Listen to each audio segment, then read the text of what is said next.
Hello and welcome. This is Sandra Hart at Life Over 60. My husband loves to travel. So for the 36 years we have been married, I've tagged along with him all over the world. And I have been able to experience meeting the most wonderful and diverse people across the globe. What do they all have in common? What do the people that I feel are content have in common? Well, I found there are 5 things that all of them have, no matter what ethnicity they are, no matter where they live in the world. There are 5 common threads that go through the most content people that I've ever met.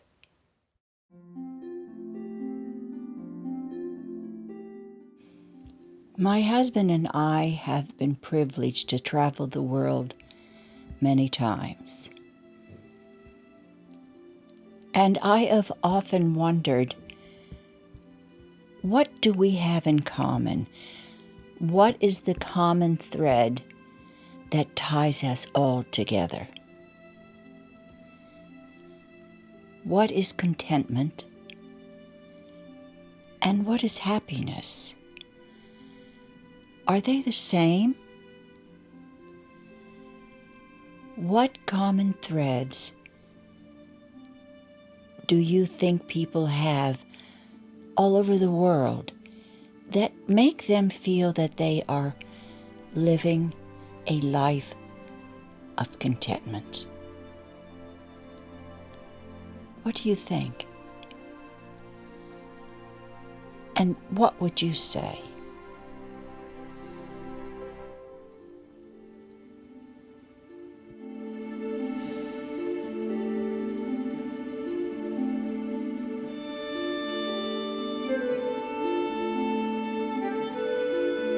I hope that you enjoy this conversation today because I'm going to be talking about contentment. Now, exactly what is contentment? Is contentment the same as happiness? Well, not really, because I've met a lot of happy people in my life, but they always haven't been content. So there is a very fine line, and there is a big difference between being content and being happy. You can be both.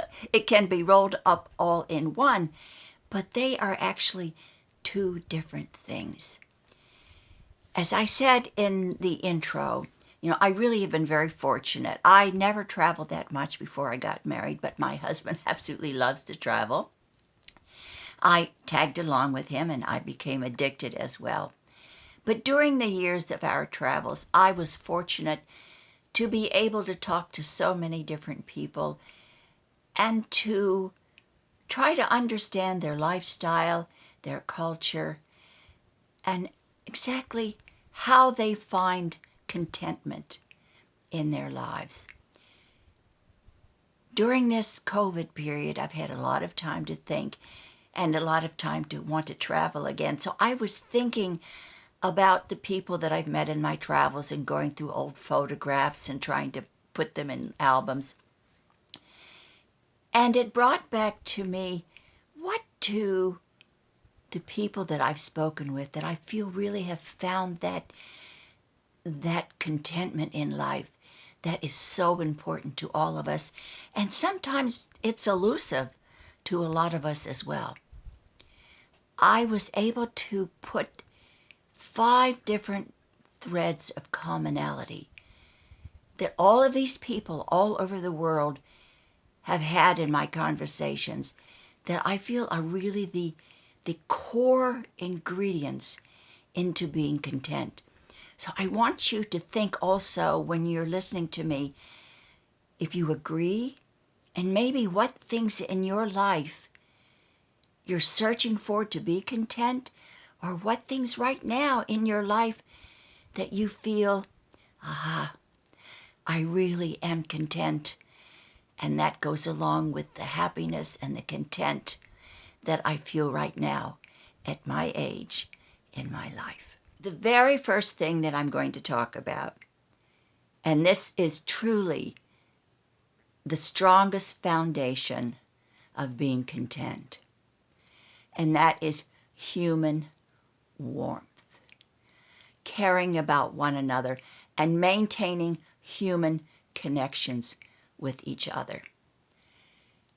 During COVID, for all of us, no matter where you are, if you've been in lockdown for a year, that probably has been the most difficult thing that has been against our contentment in life.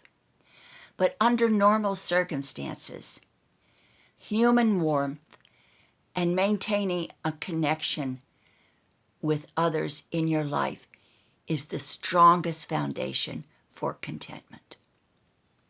The second one is a strong sense of family.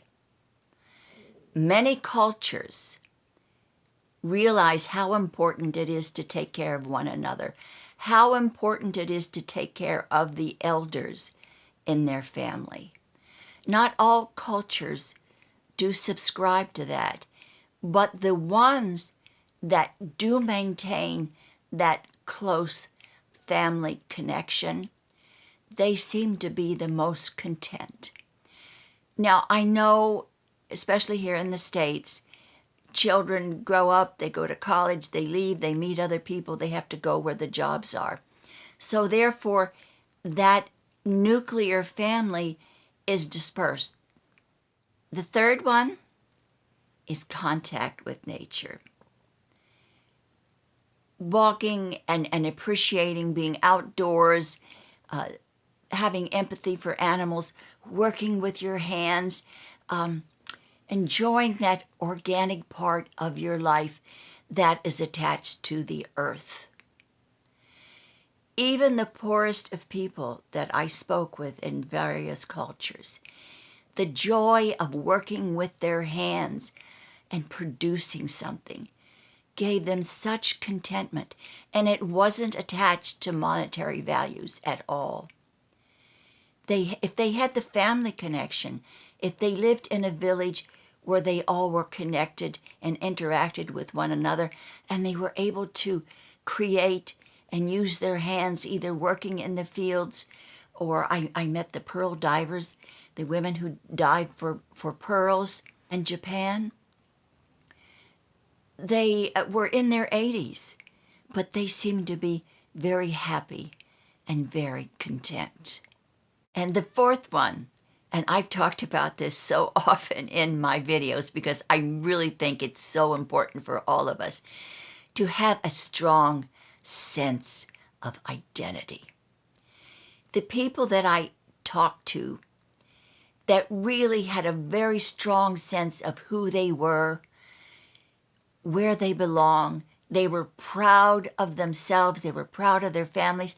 They were proud of their countries, proud of the work that they could do, because they had a very strong sense of identity.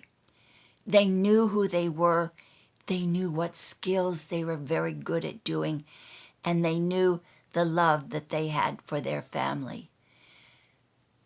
Being able to be self-aware and to accept who you are and be content with who you are and what God has given you brings that strong sense of identity.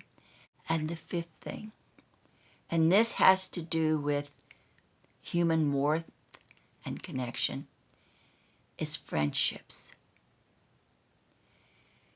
The people that I spoke with did not let the friendships slip away from them throughout the years. They valued the friendships that they had had and that they had made.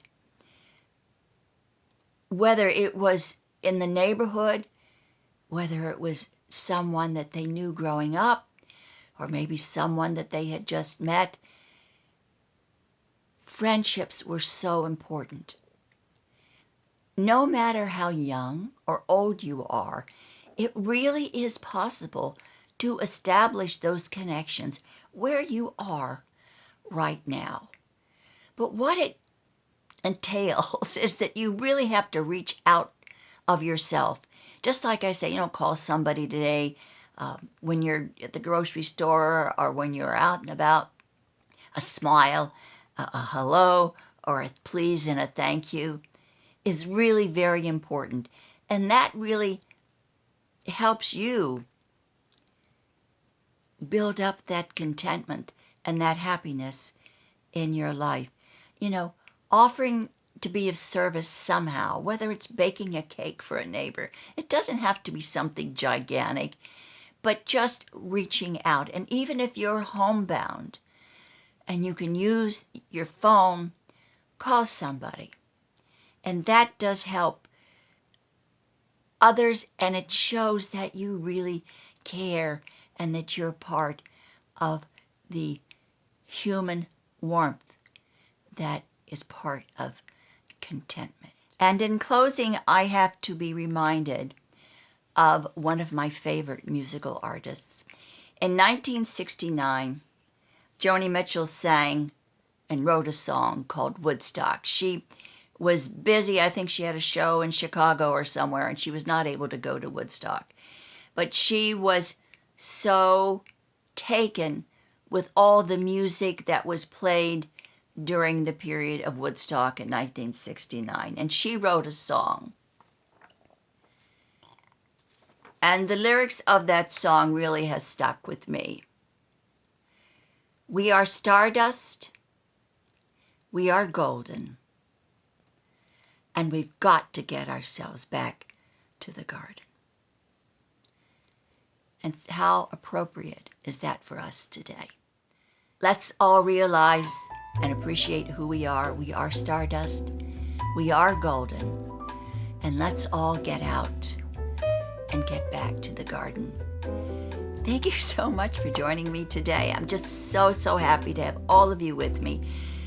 And I would love to read and to hear about how and what phase you are in the contentment phase.